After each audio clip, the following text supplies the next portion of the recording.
வணக்கம். இந்த வீடியோல கன்னியாகுமரி மாவட்டத்தில் 22 அடி நீளத்துக்கு படுத்த கோலத்தில் அனந்த சயனத்தில் காட்சி கொடுக்கக்கூடிய திருவட்டாறு ஆதிகேசவ பெருமாள் கோயிலுடைய முழுமையான வரலாறை இந்த வீடியோவில் பார்க்க போகிறோம். 108 வைணவ திவ்ய தேசஸ்தலங்களில் 13 மலைநாட்டு திவ்ய தேசஸ்தலங்கள், அதாவது சேர நாட்டு திவ்ய தேசஸ்தலங்கள் இருக்குமாங்க. அதில் ஒரு கோயிலாக இந்த திருவட்டாறு ஆதிகேசவ பெருமாள் கோயில் இருக்கு. இந்த கோயிலில் இருக்கக்கூடிய பெருமாளை பற்றி 12 ஆழ்வார்களுடைய தலைவராக இருக்கக்கூடிய நம்மாழ்வார் சாமி 11 பாசுரங்களை பாடியிருக்காரு. மலையாள தேசத்தை ஆட்சி பண்ணிக்கிட்டு இருக்கக்கூடிய திருவிதாங்கூர் மன்னர்களுக்கு குலசாமியாக அனந்த பத்மநாப சாமி, திருவனந்தபுரத்தில் இருக்கக்கூடிய அனந்த பத்மநாப சுவாமி கோயில் இருக்கு அப்படின்னு நமக்கு தெரியும். ஆனா காலங்காலமாகவே அந்த ராசாமார்களுக்கு, மலையாள தேச ராசாமார்களுக்கு குலசாமியாக இருந்த முதல் பெருமை இங்க கன்னியாகுமரி மாவட்டத்தில் இருக்கக்கூடிய திருவட்டாறு ஆதிகேசவ பெருமாள் கோயிலுக்கு தான் கிடைச்சிச்சு. இப்ப நம்மெல்லாம் பெருமையா பேசக்கூடிய திருவனந்தபுரம் பத்மநாப சுவாமியே இங்க இருக்கக்கூடிய இந்த ஆதிகேசவ பெருமாளை பார்த்து இவர மாதிரியே வடிவமைக்கப்பட்ட ஒரு கோயிலாகத்தான் அங்க திருவனந்தபுரம் கோயிலே இருக்குது.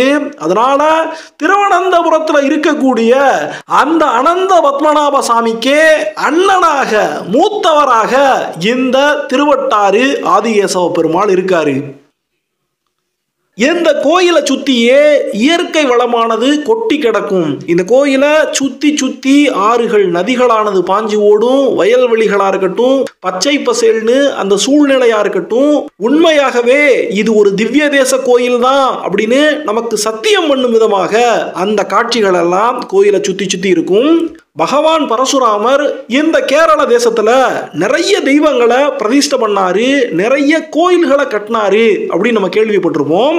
அப்படி பரசுராமரால உருவாக்கப்பட்ட, பரசுராமருடைய அவதாரம் முடியும் போது அவரால் உருவாக்கப்பட்ட கடைசி ஸ்தலமாக இந்த திருவட்டாறு ஆதிகேசவ பெருமாள் கோயில் இருக்கு. பிரசித்தி பெற்ற திருவனந்தபுரம் அனந்த பத்மநாப சுவாமிக்கு இவர் ஒரு அண்ணன் முறையில் இருக்கக்கூடிய மூத்த சாமி அப்படின்னு சொன்னோம் பார்த்தீங்களா. அது மாதிரியே மேற்கு பார்த்த மாதிரி இங்க இருக்கக்கூடிய ஆதிகேசவ பெருமாள் இருப்பாரு. அவரை பார்க்கும் விதமாக கிழக்க பார்த்த மாதிரி 2 பெருமாளும் ஒருவரை ஒருவர் பார்க்கும் விதமாக அவங்களுடைய திருமுக மண்டலங்கள் ஒரு சிலையை இன்னொரு சிலை பார்க்கும் விதமாகத்தான் ஆதிகேசவ பெருமாள் மேற்கு நோக்கி பார்ப்பாரு. அந்த பக்கமா திருவனந்தபுரத்தில் இருக்கக்கூடிய பத்மநாப சாமி கிழக்கு திசையில பார்த்து 2 பேரும் ஒருவரை ஒருவர் பார்க்கும் விதமாக இருக்காங்க. என்னதான் ஆதிகேசவ பெருமாளை பார்த்து அனந்த பத்மநாப சுவாமியுடைய சிலையானது உருவாக்கப்பட்டிருந்தாலும் இவர் அண்ணங்கிறதுனால 22 அடி நீளத்துக்கு மிக நீளமான சிலையாக, மிக பெரியவராக, மூத்தவராக இந்த ஆதிகேசவ பெருமாள் இருப்பாரு. ஆனா பத்மநாப சுவாமியுடைய சிலையானது 22 அடி நீளத்துக்கு இருக்காது, அதை விட கொஞ்சம் சின்ன சிலையாக இருக்கும். ஆதிகேசவ பெருமாள் இந்த மூத்த கோயில்ல என்னென்ன சடங்கு சம்பிரதாயங்கள், வழிபாட்டு முறைகள், திருவிழாக்கள் இதெல்லாம் நடக்குதோ அது அப்படியே பத்மநாப சுவாமி கோயில நடக்கும். எந்த கோயில்ல இருக்கக்கூடிய பெருமாளுக்கு அப்படியே இன்னொரு வடிவமாகத்தான் அனந்த பத்மநாப சுவாமி கோயில்லையே அந்த சுவாமி இருக்காரு. அப்படின்னா எவ்வளவு முக்கியமான ஒரு கோயில். இப்ப நம்ம பார்க்கக்கூடிய எந்த வைணவ திவ்ய தேசஸ்தலம் திருவட்டாறு ஆதிகேசவ பெருமாள் கோயில் அப்படின்னு நம்ம புரிஞ்சுக்கிறோம். இந்த கோயில் கரெக்டா எங்க இருக்கு அப்படின்னு சொல்லி கேட்டா கன்னியாகுமரி மாவட்டத்தில் திருவட்டாறு அப்படிங்கிற ஊர்ல இருக்குது. நாகர்கோயில்ல இருந்து இந்த கோயிலுக்கு வர்றதுக்கு 26 கிலோமீட்டர் இருக்கு. அதே மாதிரி மார்த்தாண்டத்துல இருந்து பார்த்தோம் அப்படின்னு சொன்னா 7 கிலோமீட்டர் தொலைவில் இந்த அருமையான திருவட்டாறு கோயிலானது இருக்குது. இந்த கோயிலுக்கு திருவட்டாறு அப்படின்னு பேர் இருக்குது. முற்காலத்துல இந்த கோயிலானது திருவாட்டாறு அப்படின்னு சொல்லப்பட்டு அது பிற்காலத்துல மருவி திருவட்டாறு அப்படின்னு மாறி இருக்கு. சரி, திருவட்டாறு அப்படிங்கிற இந்த பேருக்கு என்ன அர்த்தம் அப்படின்னு சொல்லி கேட்டா, இங்க இருக்கக்கூடிய அந்த கோயிலை சுத்தி 2 ஆறுகள் ஓடுது. அந்த ஆறுகள் ஓடுறதானது வட்ட வடிவத்துல ஒரு பூமாலை மாதிரி இந்த கோயிலை சுத்தி அந்த ஆறுகள் ஓடுறதுனால வட்ட வடிவத்தில் ஓடக்கூடிய ஆறுகள் இருக்கிறதுனால தான் இந்த தலத்துக்கு திருவட்டாறு அப்படின்னு பேரு கிடைச்சிச்சுன்னு சொல்லப்படுது. இந்த கோயிலில் இருக்கக்கூடிய சாமியுடைய வரலாறுக்குள்ள போறதுக்கு முன்னால ஏன் இந்த ஆறுகள் வட்ட வடிவத்தில் ஓடுது, ஏன் திருவட்டாறுன்னு பேரு கிடைக்குது, முதல்ல சாமி ஏன் இங்க வந்து சேர்ந்தாரு அப்படின்னு தெரிஞ்சுக்கிறதுக்கு முன்னால இந்த கோயிலில் இருக்கக்கூடிய இன்னொரு முக்கியமான சிறப்பையும் நம்ம தெரிஞ்சுக்கிறணும். அது என்னதான் மொழிவாரி மாநிலங்கள் எல்லாம் பிரிக்கப்பட்டதுக்கு அப்புறமா திருவனந்தபுரத்துடைய ஆளுகையில் இருந்த இந்த பகுதியானது, கன்னியாகுமரியானது தமிழ்நாடோடு சேர்க்கப்பட்டுட்டாலும் இங்க இருக்கக்கூடிய கோயிலானது இந்து சமய அறநிலையத்துறையாலேயே நிர்வகிக்கப்பட்டாலும் இங்க இன்னமுமே தந்திரிமார்கள் தான் வந்து பூசை பண்றாங்க. கேரள தாந்திரீக முறைப்படி தான் இங்க பூஜைகள் எல்லாம் நடக்குது. மற்ற பெருமாள் கோயிலில் நடக்கிற மாதிரியான பூஜைகளை பார்க்க முடியாது. எப்படி குருவாயூர் கோயில்ல, எப்படி சபரிமலை ஐயப்பன் கோயில்ல தந்திரிமார்கள் வந்து அந்த தாந்திரீக முறைப்படி பூஜைகளை பண்றாங்களோ அது மாதிரி நீண்ட நெடிய நாமத்தை போட்டுக்கிட்டு தந்திரிமார்கள் வரமாட்டாங்க. சந்தனத்தை பூசிக்கிட்டு விபூதியையும் வச்சுக்கிட்டு ஒரு வைணவ திவ்ய தேசஸ்தலத்துல இந்த தந்திரிமார்கள் இன்னைக்கு வரைக்கும் அவங்க முற்காலத்துல எப்படி தாந்திரீக முறைப்படி பூஜைகளை பண்ணாங்களோ அப்படிப்பட்ட பூஜைகள் தான் இன்னைக்கு வரைக்கும் இந்த கோயில்ல நடந்துகிட்டு இருக்கு. இந்த கோயிலுடைய வடிவமைப்பை நம்ம பார்க்கும்போதே, இந்த படங்களை எல்லாம் நம்ம பார்க்கும்போதே இது ஒரு கேரள மாநிலையும் தமிழ்நாட்டு மாநிலையும் கலந்து இருக்கிற மாதிரியான ஒரு கோயிலாக நமக்கு தெளிவாக தெரிய வரும். இப்போ நம்ம பார்க்கக்கூடிய இந்த கோயிலானது 2500 இருந்து 3000 வருடங்கள் பழமையான கோயில்னு சொல்லப்படுது. 4000 வருடங்கள் பழமையான கோயில் அப்படின்னு கூட சொல்லப்படுது. ஆனா திரேத்த யுகத்திலேயே இந்த கோயிலானது இங்கே உருவாக்கப்பட்டுச்சு.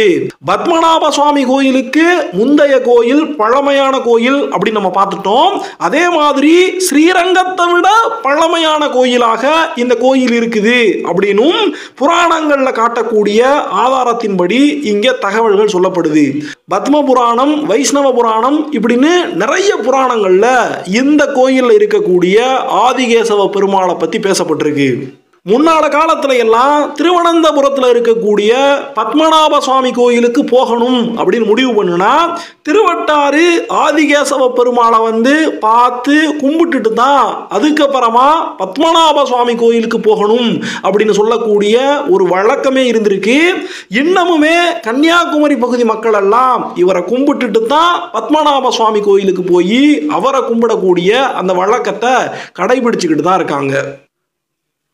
சரி, இந்த கோயிலுடைய வரலாறு என்ன அப்படின்னு சொல்லி பார்த்தோம்னா, இங்க இருக்கக்கூடிய சுவாமி ஆதிகேசவ பெருமாள் இங்க ஏன் வந்து சேர்ந்தாரு அப்படின்னு சொல்லி கேட்டா, பல்லாயிரக்கணக்கான வருஷங்களுக்கு முன்னால தட்சணமேரு அப்படின்னு சொல்லப்படக்கூடிய காஞ்சனகிரியுடைய உச்சியில உட்கார்ந்து பிரம்மதேவர் ஒரு கடுமையான வேள்வியை பண்ணிக்கிட்டு இருக்காரு.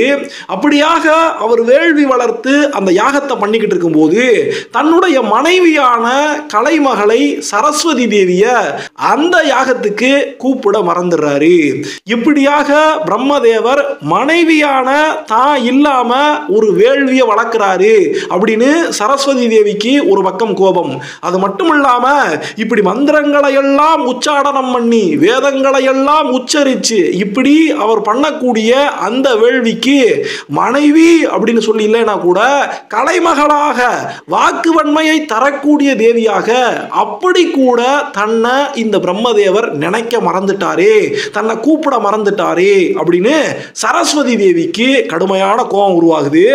அதனால பிரம்மதேவருடைய ஆணவத்தை குறைக்கணும் அப்படின்னு சொல்லி அவர் உச்சரிக்கக்கூடிய அந்த மந்திரங்களுடைய அட்சரங்களை எல்லாம் மாற்றி உச்சரிக்க வைக்கிறார். அதர்வன வேத மந்திரங்களை எல்லாம் அவர் மாற்றி உச்சரிக்க அவர் வளர்த்துக்கிட்டு இருந்த அந்த வேள்வி தீயானது ஆகாயம் வரைக்கும் நீண்டு போய் மிகப்பெரிய வேள்வி தீயாக உருவெடுத்து அது ஆகாயத்தை முட்டும் போது அதுல இருந்து 2 அரக்க உருவங்கள், பிரம்மதேவர் வளர்க்கக்கூடிய அந்த வேள்வியிலிருந்தே 2 அரக்க உருவங்கள் வெளியே வருது. ஒரு ஆண் ஒரு பெண் அப்படின்னு அந்த அரக்க சக்திகள் இருக்கும்போது அந்த ஆணானவன் கேசன் அப்படின்னு சொல்லப்படக்கூடிய அரக்கனாக இருக்கான். பெண்ணாக வந்தவள் அந்த கேசனுடைய சகோதரியாக வந்தவள் கேசி அப்படிங்கிற அரக்கியாக இருக்காங்க. இவங்க ரெண்டு பேரும் 3 உலகத்தில் இருக்கக்கூடிய எல்லா உயிர்களுக்கும் எத்தனையோ துன்பங்களை கொடுக்குறாங்க. தேவாதி தேவர்களை எல்லாம் பாடாப்படுத்துறாங்க. அதனால தேவர்கள் எல்லாம் மகாவிஷ்ணு கிட்ட போய் முறையிடும் போது மகாவிஷ்ணு இந்த கேசன் கிட்ட இருந்தும் கேசி கிட்ட இருந்தும் 3 உலகங்களையும் காப்பாற்றணும் அப்படின்னு முடிவு பண்ணி முதல்ல கேசன் சொல்லப்படக்கூடிய அந்த அசுரன் கூட சண்டை போட ஆரம்பிக்கிறாரு. அப்படி சண்டை போட்டு அவருடைய தாக்குதலால எந்த காஞ்சனகிரி மலைப்பகுதி மேல போய் இந்த அசுரன் கேசனானவன் விழுந்துடுறான். அப்படி அவன் விழுந்த உடனேயுமே தன்னுடைய சங்காயுதத்தை தன்னுடைய சங்க ஊதி மகாவிஷ்ணு ஆதிசேஷனை அங்க வரவழைச்சு இந்த கேசனை அப்படியே ஆதிசேஷன் அந்த பாம்பானது முற்றிலுமாக சுத்தி அவனை வெளியவே வரவிடாம அந்த பாம்பு தன்னுடைய உடம்புக்குள்ள தன்னுடைய வாளுக்குள்ள சுருட்டி வச்சுக்கிறது. இதுக்கப்புறமாவும் கேசன் வெளியே வந்துடக்கூடாது அப்படிங்கிறதுக்காக மகாவிஷ்ணு அந்த ஆதிசேஷன் மேல தானே ஏறி படுத்து பள்ளி கொண்ட நிலைமையில இருக்காரு அப்படின்னு சொல்லப்படுது. இப்படியாக கேசன் சொல்லப்படக்கூடிய அந்த அசுரனை நம்முடைய சுவாமி மகாவிஷ்ணு அந்த இடத்துல கட்டுப்படுத்தி வச்சதுனாலதான் அவருக்கு கேசவன் ஆதி கேசவன் அப்படிங்கிற பேரு கிடைச்சிச்சுன்னு சொல்லப்படுது. ஸோ எப்படியோ முதல்ல ஒரு அசுரன் அந்த கேசனை அவர் அடக்கிட்டாரு. இருந்தாலும் அந்த கேசனுக்கு 12 கைகள் இருந்துச்சாம். அந்த 12 கைகளையும் பயன்படுத்தி ஆதிசேஷனுடைய அந்த கட்டுக்குள்ள இருந்து வெளிப்பட்டு வந்து மறுபடியும் தொல்லைகளை பண்ணணும் அப்படின்னு அவன் முயற்சி பண்ணும்போது மகாவிஷ்ணு அவனை சுத்தி 12 லிங்கங்களை உருவாக்கி வச்சாராம். அந்த 12 லிங்கங்களுடைய சக்தியால இந்த கேசனால ஆதிசேஷனுடைய கட்டுப்பாட்டுக்குள்ள இருந்து வெளியவே வர முடியாம இன்னைக்கு வரைக்கும் அனந்த சயனத்துல புஜங்க சயனத்துல இருக்கக்கூடிய நம்முடைய மகாவிஷ்ணுவுக்கு கீழேயே நம்முடைய ஆதிகேசவ பெருமாளுக்கு கீழேயே அந்த கேசன் சொல்லப்படக்கூடிய அசுரனானவன் தங்கி அடங்கி போய் கிடக்கிறான் அப்படின்னு நம்பப்படுது. இப்படியாக 2 அரக்க சக்தியில கேசன் சொல்லப்படக்கூடிய முதல் அரக்க சக்தியை கட்டுப்படுத்தியாச்சு. தன்னுடைய அண்ணனை இப்படி ஆதிகேசவ பெருமாள் கட்டுப்படுத்திட்டாரே அப்படிங்கிற கோபத்துல 2வதாக சகோதரியாக வந்த அந்த கேசிங்கிற அரக்கியானவள் ஒரு மிகப்பெரிய ஆறாக உருவெடுத்து வந்து அந்த ஆதிசேஷன் மேலையும் அங்க புஜங்க சயனத்துல இருக்கக்கூடிய பெருமாள் மேலையும் மோதணும் அப்படின்னு சொன்னா அந்த இடத்துல ஆதிசேஷன் நிலைகுலைய வச்சு அவருடைய கட்டுப்பாட்டுக்குள்ள இருக்கக்கூடிய தன்னுடைய சகோதரன் கேசனை வெளியே கொண்டு வரணும் அப்படின்னு ஒரு மிகப்பெரிய காட்டாராக உருவெடுத்து பாஞ்சு வந்துகிட்டு இருக்காங்க. அப்படி அவங்க பாஞ்சு வரக்கூடிய நேரத்திலேயே பரளியாறு அப்படின்னு பேர் எடுத்து அந்த கேசியானவள் பாஞ்சு வரும்போது தன்னுடைய தோழியாக கோதை அப்படின்னு சொல்லப்படக்கூடிய இன்னொரு ஆறையும் வேண்டி விரும்பி உருவாக்கி இந்த 2 ஆறுகளும் சேர்ந்து இப்ப ஆதிசேஷனையும் ஆதிகேசவ பெருமாளையும் நிலைகுலைய வைக்கணும் அப்படின்னு அந்த இடத்துல ரொம்பவே ஆர்ப்பரிச்சு வந்துகிட்டு இருக்காங்க. இப்படி வரக்கூடிய நேரத்துல பூமாதேவி என்ன பண்றாங்கன்னா ஆதிசேஷனையும் ஆதிகேசவ பெருமாளையும் இந்த 2 ஆறுகள் நெருங்க கூட கூடாது அப்படிங்கிறதுக்காக இந்த ஆதிகேசவ பெருமாள் இருக்கக்கூடிய அவர் அங்க பிரசன்னமாயிருக்கக்கூடிய அந்த ஒரு இடத்தை மட்டும் ஒரு 55 அடி உயரத்துக்கு பூமியிலிருந்து உயர்த்தி வச்சுட்டாங்கன்னு சொல்லப்படுது. இப்போ ஆதிகேசவ பெருமாளானவர் அவரும் ஆதிசேஷன் மட்டுமே 55 அடி உயரத்துக்கு அங்க இருக்கக்கூடிய பகுதியிலிருந்து தரைமட்டத்திலிருந்து உயர்ந்து போயிருக்காங்க. இந்த 2 ஆறுகளும் வந்து என்னதான் மோதி பார்த்தாலும் அந்த மணல் பரப்பை இப்படி மேடாக ஒரு சின்ன குன்றாக உயர்ந்திருக்கக்கூடிய அந்த மணல் பரப்பை சுத்தி தான் வர முடிஞ்சிச்சே தவிர அவங்களால ஆதிசேஷனையோ ஆதிகேசவ பெருமாளையோ நெருங்க கூட முடியல. எப்படி தன்னையே சாய்க்கிறதுக்காக இந்த கேசியும் கோதையாறு பரளியாராக வந்த கேசியும் கோதையாரும் முயற்சி பண்ணதுனால அவங்களுக்கு சாபத்தை கொடுக்கிறாரு நம்முடைய ஆதிகேசவ பெருமாள். அதுக்கப்புறமா அவங்களுடைய தப்பையெல்லாம் உணர்ந்து ஆதிகேசவ பெருமாள் கிட்ட இந்த 2 ஆறுகளுமே மன்னிப்பு கேட்கும் போது சரின்னு சொல்லி அவங்களுக்கு சாப விமோச்சனத்தை பாப விமோச்சனத்தை கொடுக்கிறதுக்காக அந்த நதிகள்லயே இறங்கி அந்த 2 நதிகளும் வட்ட வடிவத்தில் ஓடி வந்து சங்கமிக்கக்கூடிய அந்த ஒரு இடத்துல மூவாற்று முகம் அப்படிம்பாங்க. அந்த இடத்துல போய் நம்முடைய ஆதிகேசவ பெருமாள் நீராடுறாரு. அவருடைய அந்த ஆராட்டு முடிஞ்சதுக்கு அப்புறமா சாப நதிகளாக இருந்த இந்த 2 நதிகள் பரளியாரும் கோதையாரும் புண்ணிய நதிகளாக மாறினாங்க அப்படின்னு சொல்லப்படுது. அன்னையில இருந்து இன்னைக்கு வரைக்கும் இந்த 2 ஆறுகளானது இந்த ஆதிகேசவ பெருமாளுடைய கோயிலை சுத்தி வந்து திருவட்டாறு அப்படிங்கிற பேர் வர்றதுக்கு காரணமாக இந்த 2 ஆறுகளும் இருந்துச்சு அப்படின்னு நமக்கு இந்த கோயிலுடைய வரலாறானது சொல்லப்படுது. அப்படி ஆதி காலத்தில் இந்த 2 ஆறுகளும் வந்து சேரக்கூடிய இடத்துல எப்படி சாமி நீராடி ஆராட்டு அந்த நீராட்டை கண்டருளினாரோ அதே மாதிரி வருஷா வருஷம் இந்த கோயிலில் பங்குனி மாசத்துல 10 நாள் பங்குனி உற்சவம் நடக்கும். அதுல 10வது நாள் அந்த பங்குனி உற்சவம் நடக்கும்போது இன்னமுமே மூவாற்று முகம்னு சொல்லப்படக்கூடிய அந்த இடத்துக்கு இந்த 2 ஆறுகளும் பரளியாரும் அந்த கோதையாரும் 2ம் சேரக்கூடிய மூவாற்று முகம் பகுதிக்கு வந்து இன்னமுமே தன்னுடைய ஆராட்டு உற்சவத்தை இந்த ஆதிகேசவ பெருமாள் கண்டருளிக்கிட்டே இருக்காரு. இதுல நமக்கு ஒரு சந்தேகம் வரலாம். அது என்னன்னா 2 ஆறுகள் வந்து ஒரு இடத்துல கலக்குது. ஒன்று பரளியாறு இன்னொன்று கோதையாறு. ஆனால் அந்த இடத்துக்கு எதுக்கு மூவாற்று முகம் 3 ஆறு முகம் அப்படின்னு பேர் வந்துச்சுன்னு நமக்கு ஒரு சந்தேகம் வரலாம். குமரி மாவட்டத்தில் அகஸ்தியர் மலையில் உருவாகி பேச்சிப்பாறை அணையை தாண்டி தென்மேற்கு திருப்பரப்பு அருவியையும் தாண்டி கோதையாறு அப்படின்னு சொல்லப்படக்கூடிய ஒரு ஆறானது வருது. இன்னொரு பக்கம் மகேந்திரகிரி மலையுடைய மேற்கு சரிவுல உருவாகி தென்மேற்கு திசையில பாஞ்சு பிரிஞ்சாணி அணையை கடந்து பரளியாறுன்னு சொல்லப்படக்கூடிய இன்னொரு ஆறும் உருவாகுது. இந்த 2 ஆறும் சேர்ந்து தாமிரபரணி அப்படின்னு 3வதா ஒரு ஆறை உருவாக்குது. இந்த 2 ஆறும் கலந்து 3வதா உருவாகக்கூடிய அந்த தாமிரபரணி ஆறு தான் குளித்துறை தாமிரபரணி அப்படிங்கிற பேர்ல அரபிக்கடல்ல போய் தேங்காய்பட்டணம்னு சொல்லப்படக்கூடிய இடத்துல அரபிக்கடல்ல போய் கலக்குது.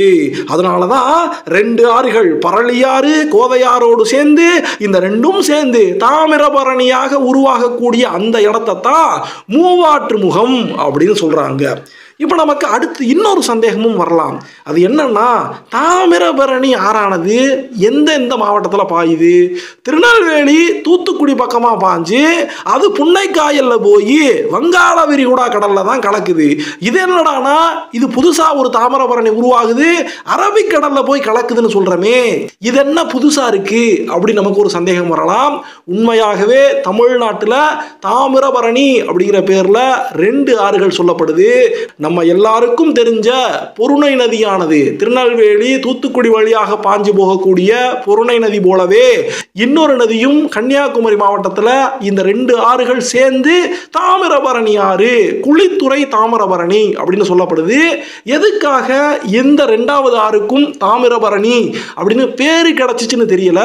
ஆனா அந்த தாமிரபரணி ஆறு உருவாகக்கூடிய இடத்தை தான் மூவாற்று முகம் அப்படின்னு சொல்லி இந்த பகுதி மக்கள் எல்லாம் இறைவனுக்கு ஆராட்டு கண்டருளக்கூடிய இடமாக ஒரு புண்ணிய இடமாக இன்னைக்கு வரைக்கும் பார்த்துக்கிட்டு இருக்காங்க. அடுத்து பெருமாள் இந்த கேசன் சொல்லப்படக்கூடிய அசுரனை ஆதிசேஷனுடைய அந்த கட்டுக்குள்ள இருந்து வெளிப்பட்டு வராம இருக்கிறதுக்கு 12 சிவலிங்கங்களை அவரை சுத்தி வச்சார்னு சொல்றமே, அந்த 12 சிவலிங்கங்களும் இன்னைக்கு 12 மிகப்பெரிய சிவன் கோயிலாக உருவாயிருக்கு. இந்த 12 கோயிலையும் தான் சிவராத்திரிக்கு கன்னியாகுமரி மாவட்டத்து மக்கள் எல்லாம் சிவாலய ஓட்டம் அப்படின்னு சொல்லி ஒரு 24 மணி நேரத்துக்குள்ள 110 கிலோமீட்டர் தொலைவு இருக்கக்கூடிய இந்த 12 சிவன் கோயிலையும் ஓட்டமா ஓடியும் வேகமா நடந்தும் இந்த சிவாலய ஓட்டத்தை முடிச்சு கடைசியாக வந்து இந்த ஆதிகேசவ பெருமாள் கோயில்ல சாமி கும்பிட்டு அந்த சிவாலய ஓட்டத்தை முடிச்சுக்கிடுவாங்க.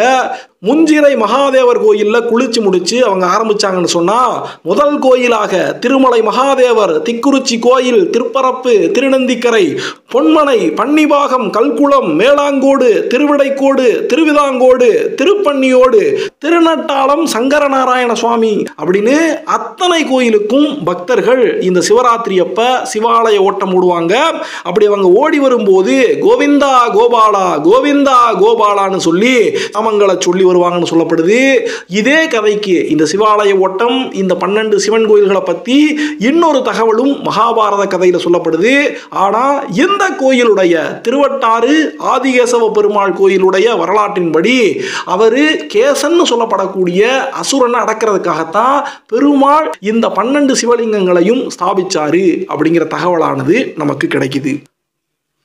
அடுத்து இந்த கோயிலுடைய பிரம்மாண்டத்தை பற்றி சொல்லணும் அப்படின்னு சொன்னால், ஏற்கனவே சொன்ன மாதிரி பூமாதேவி ஒரு 55 அடி உயரத்துக்கு இங்கே இருக்கக்கூடிய பெருமாளையும் ஆதிசேஷனையும் தரை மட்டத்திலிருந்து உயர்த்தி வச்சிருக்காங்க அப்படின்னு சொல்கிறத இந்த கோயிலுடைய நுழைவு வாயில நம்ம பார்க்கும்போதே தெரியலாம். ரொம்பவே உயரமான படிக்கட்டுகளை எல்லாம் தாண்டித்தான் நம்ம கோயிலுக்குள்ளே போக முடியும். அப்படி கோயிலுக்குள்ளே போய் நம்ம பார்க்கக்கூடிய அந்த ஆதிகேசவ பெருமாளுடைய சிலையானது 22 அடி நீளத்துக்கு இருக்குது அப்படின்னு சொன்னோம். ஆனால் அந்த சிலைக்கு பின்னால் இன்னமும் எக்கச்சக்கமான அதிசயங்கள் இருக்கு. கடு சர்க்கரை யோகம் அப்படிம்பாங்க. அதாவது வெல்லம், கடுகு, இன்னும் கருங்கல், சுண்ணாம்பு இதையெல்லாம் சேர்த்து 16,008 சாலக்கிராம கற்களை வச்சு இந்த சுவாமியுடைய சிலையானது உருவாக்கப்பட்டிருக்கு. இதில் இந்த 16,008 சாலக்கிராம கற்கள்னு சொல்கிறோமே, அது சாதாரண கல் கிடையாது. நேபாள நாட்டில் கண்டகி ஆறு அப்படின்னு ஒரு ஆறு இருக்கு.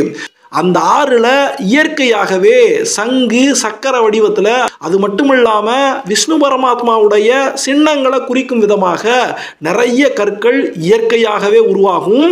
அந்த 16,008 சாலக்கிராம கற்களை கொண்டு வந்து அதில் தான் வெல்லம், கடுகு, கருங்கல், சுண்ணாம்பு இப்படின்னு சொல்லப்படக்கூடிய அந்த கடு சர்க்கரை யோகம்ங்கிற அந்த கலவையை வச்சு இப்போ நம்ம பார்க்கக்கூடிய 22 அடி நீளத்தில் இருக்கக்கூடிய ஆதிகேசவ பெருமாள் சாமியை நம்ம போய் கும்பிடுறோம்.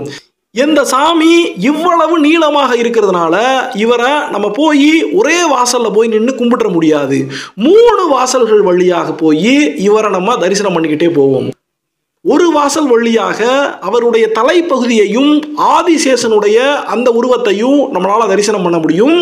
2வது வாசல் வழியாக போகும்போது அவருடைய நாபி பகுதியையும் அவருடைய உடல் பகுதி, அது மட்டும் இல்லாமல் அங்கே இருக்கக்கூடிய உற்சவர் திருமேனி இதையெல்லாம் நம்ம பார்க்க முடியும். 3வது வாசலுக்கு போனோம்னா அவருடைய பாத கமலங்களை நம்மளால் தரிசனம் பண்ண முடியும். அப்படியாக நீண்ட நெடிய சிலையாக இருக்கிறதுனால ஒரே நேரத்தில் நின்று கூட முழுமையாக நம்மளால் அவரை பார்க்க முடியாது. 3 வாசல்கள் வழியாக போய் தான் அணு அணுவாக படிப்படியாக இங்க இருக்கக்கூடிய ஆதிகேசவ பெருமாளை நம்மளால கும்பிட முடியும். முற்காலத்தில் ராசாமாறு எப்படி அனந்த பத்மநாப சுவாமிக்கு தங்க கவசம் சாத்தப்படுதோ அதே மாதிரி இவருக்கும் ரத்தினங்களாலையும் மணிகளாலையும் உருவாக்கப்பட்ட தங்க கவசங்களை எல்லாம் உருவாக்கி வச்சிருந்தாங்களாம். இந்த சாமி அதிசயமான கடு சர்க்கரை யோகத்தால் உருவாக்கப்பட்டவர் அப்படிங்கிறதுனாலேயே இவருக்கு அபிஷேகம் எதுவும் கிடையாது.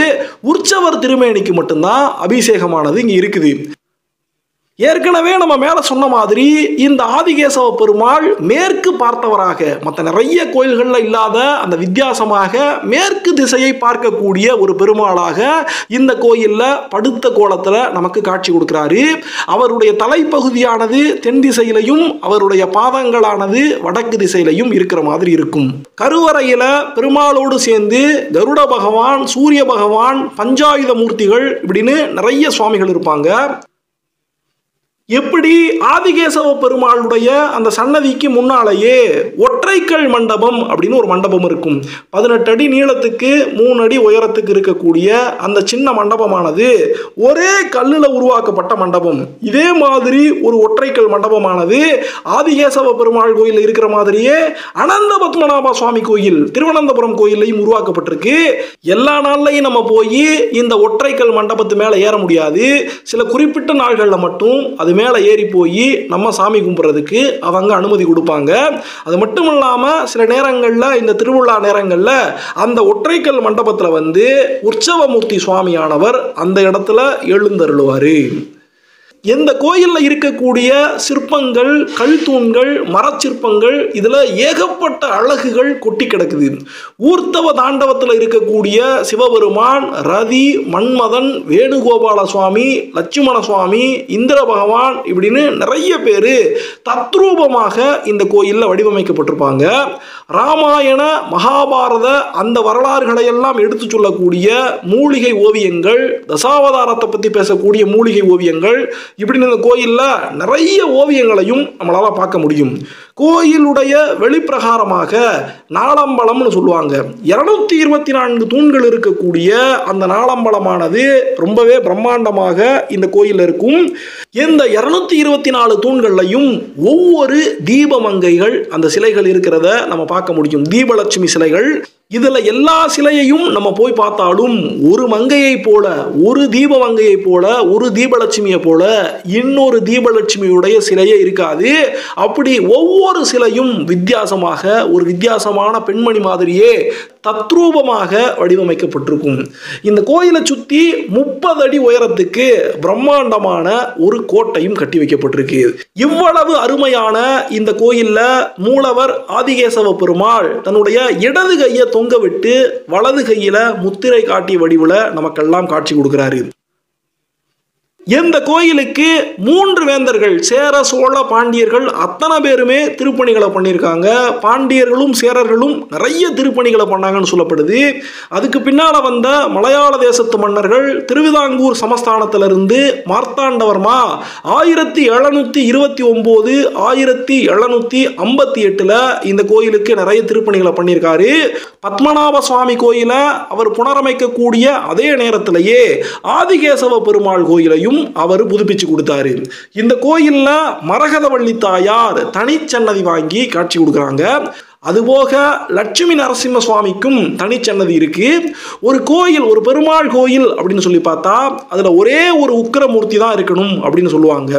இந்த கோயிலில் இருக்கக்கூடிய ஆதிகேசவ பெருமாள் ஏற்கனவே ஒரு உக்கிரமான மூர்த்தியாக இருந்து கேசனை தனக்கு கீழே கட்டுப்படுத்தி வச்சிருக்கிறதுனால இன்னொரு உக்கிரமூர்த்தியாக இருக்கக்கூடிய லட்சுமி நரசிம்ம மூர்த்தி தன்னுடைய சன்னதிக்குள்ளேயே இருக்கக்கூடாது அப்படிங்கிறதுக்காக தனிச்சன்னதி கொடுத்து அவரை தன்னுடைய கோயிலுக்குள்ள வச்சிருக்காரு.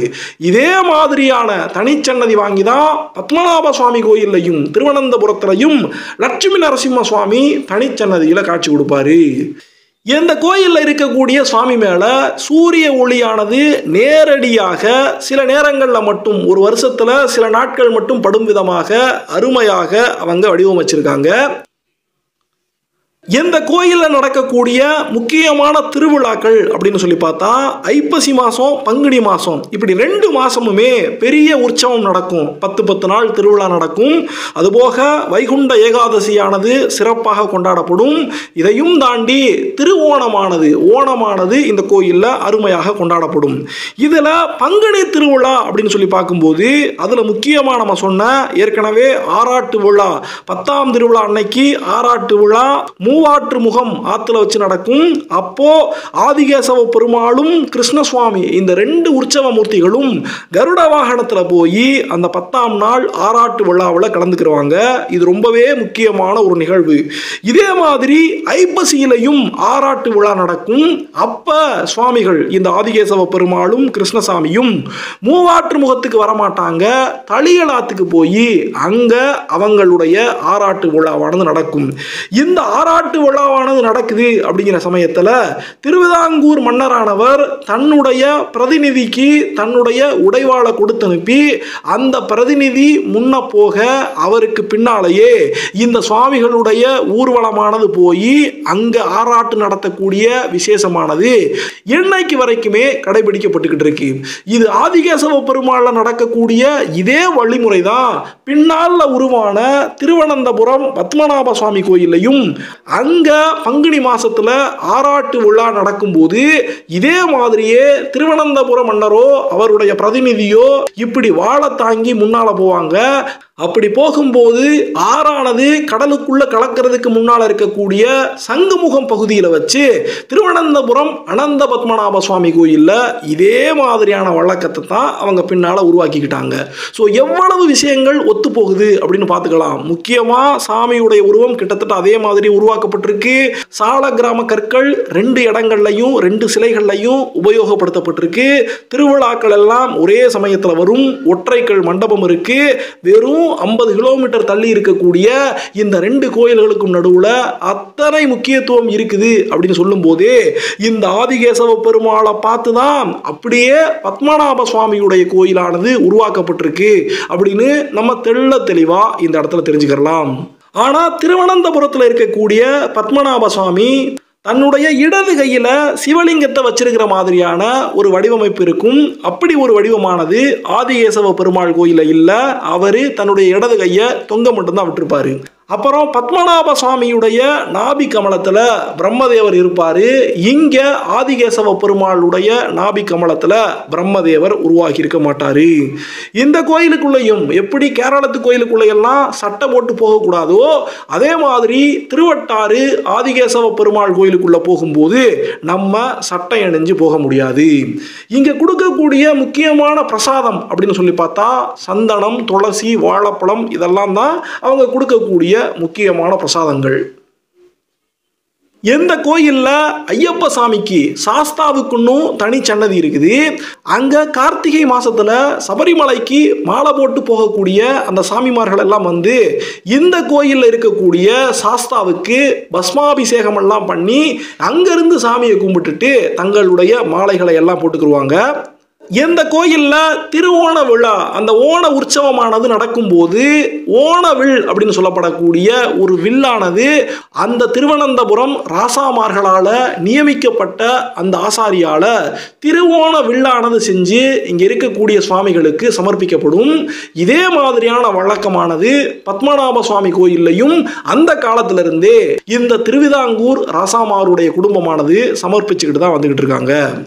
கிருஷ்ண ஜெயந்தி உற்சவம் நடக்கும்போது இங்கே கோயிலில் ஸ்ரீ கிருஷ்ண பரமாத்மாவும் பலராம சுவாமியும் தொட்டிலில் வச்சு பக்தர்கள்லாம் வந்து அவங்கள கும்பிட்டு ஆட்டி விட்டுட்டு போகக்கூடிய வழக்கமானது கடைபிடிக்கப்பட்டுக்கிட்டு இருக்கு. எப்படி இந்த வருடாந்திர உற்சவத்தில் 10வது நாளில் சாமிக்கு ஆராட்டு விழாவானது சிறப்பாக கடைபிடிக்கப்படுதோ அதே மாதிரி அதுக்கு முந்தின நாள் 9வது நாள்லையும் கருட வாகனத்தில் கிளம்பி போய் தளியல் சிவன் கோயில் பக்கத்தில் பள்ளி வேட்டைக்கு போய் இந்த சுவாமிகள் ஆதிகேசவ பெருமாளும் கிருஷ்ண சுவாமியும் பள்ளி வேட்டைங்கிற உற்சவத்தில் கலந்துக்கிடுவாங்க. அப்போ தேங்காயில அம்பு விடக்கூடிய அந்த பள்ளி வேட்டை நிகழ்ச்சியானது பக்தர்களுக்கு நடத்தி காட்டப்படும். இந்த கோயிலில் இருக்கக்கூடிய முக்கியமான தீர்த்தங்கள் அப்படின்னு சொல்லி பார்த்தா ஏற்கனவே சொன்ன பரளியாறு, கோதையாறு, மூவாற்று முகம், இதுபோக கடல்வாய் தீர்த்தம், ராம தீர்த்தம் அப்படின்னு இந்த கோயிலில் நிறைய தீர்த்தங்கள் இருக்கு. இப்போ சமீப காலத்தில் கங்கையில எல்லாம் காசியில் கங்கைக்கு எப்படி மகா ஆரத்தி காட்டுவாங்களோ அது மாதிரி பரளி ஆற்றுடைய கரையில் நின்று ரோஹிணி நட்சத்திர நாளில் இங்கே இருக்கக்கூடிய இந்த ஆறுகளுக்கும் மகா ஆரத்தி காட்டக்கூடிய அந்த வழக்கமானது ஒவ்வொரு மாத ரோஹிணி நட்சத்திரத்தன்னைக்கும் கடைபிடிக்கப்படுது. அன்னைக்கு பக்தர்கள் எல்லாம் எலுமிச்சை தீபத்தை ஏற்றி ஆற்றுல விடக்கூடிய அந்த விஷயத்தையும் நம்மளால் பார்க்க முடியுது. இப்போ இவ்வளோ விஷயங்களை பார்த்துட்டோம். இந்த கோயிலில் இன்னமுமே வினோதமாக அதிசயமாக ஒரு உற்சவமானது ஒரு திருவிழாவானது நடத்தப்படுது. அது என்னன்னு சொல்லி கேட்டால் இந்த கோயிலில் அல்லா பூஜை நடக்கும். ஆமாம், அல்லா சாமி தான். அல்லா சாமிக்கான பூஜையானது ஐப்பசி மாதத்துலையும் பங்குனி மாத திருவிழா நடக்கும் போதும் இந்த கோயிலில் அல்லா சாமிக்கான பூஜை நடக்கும்.